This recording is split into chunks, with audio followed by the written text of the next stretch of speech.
بسم الله الرحمن الرحيم اقرأ باسم ربك الذي خلق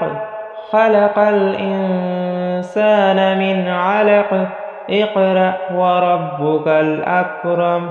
الذي علم بالقلم علم الإنسان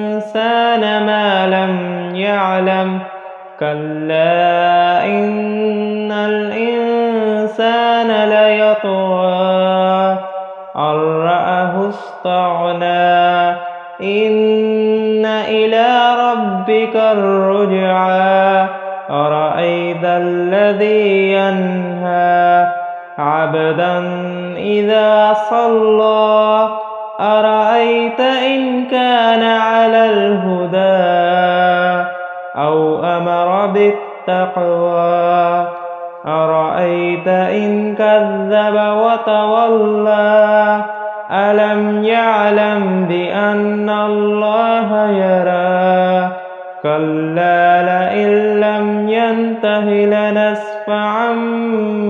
بالناصية ناصية كاذبة خاطية فليدع ناديه سندع الزبانية كلا لا تطعه واسجد واقترب صدق الله العظيم.